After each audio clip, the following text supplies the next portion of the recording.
Do you know that the way you stitch your band has an effect on the finishing of your trouser waist? So in this video, I want to show you how my band is being fixed.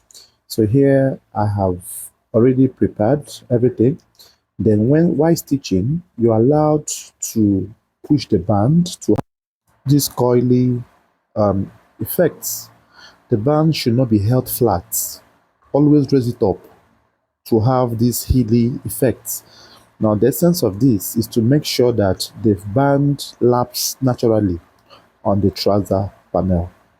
You don't need to flatten it. If you observe what I'm doing, and also the zip area, this is the proper way you stitch or lock your zip side of your trouser. You're making sure that the lining is being placed in this form while you stitch and then trim. Watch how the trimming is done.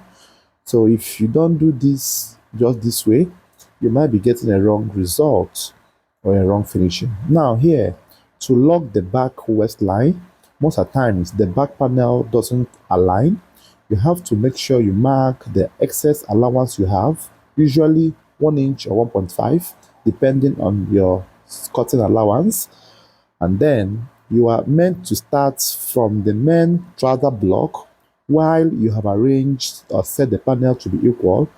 Lock the main trouser block first, sew it right down to that point.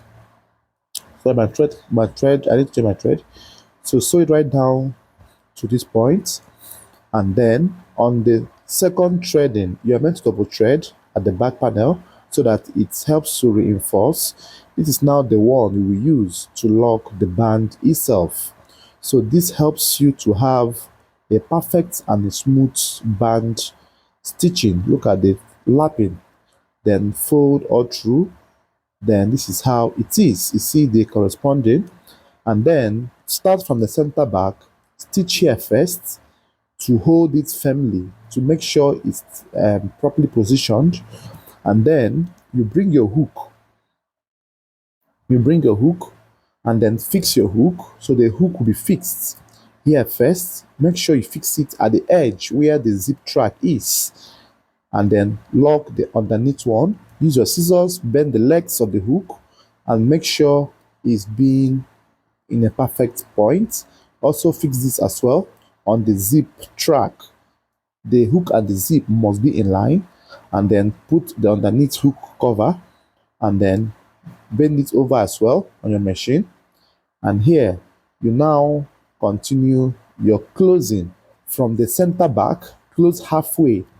Please note that this is the best way to close your band. It helps the band to relax without having squeeze or folds.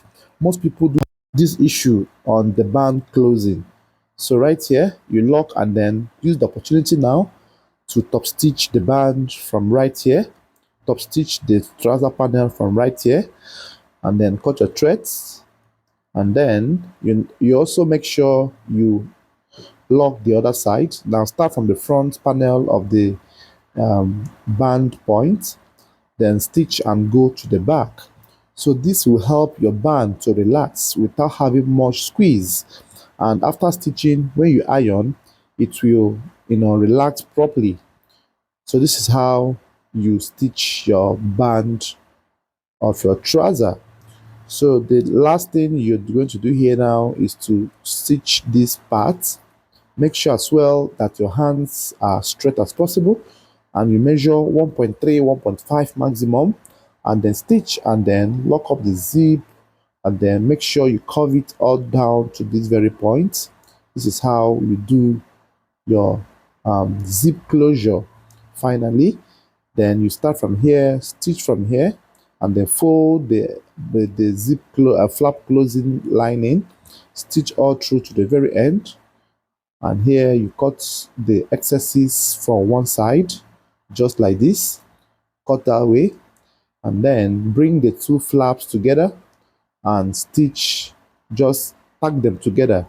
This helps you to have the pattern of trouser held together by that stitch, and after which this is what you have. So you cut off your threads and make sure everything is properly arranged. All right, guys, thanks for watching. I hope to see you in the next one.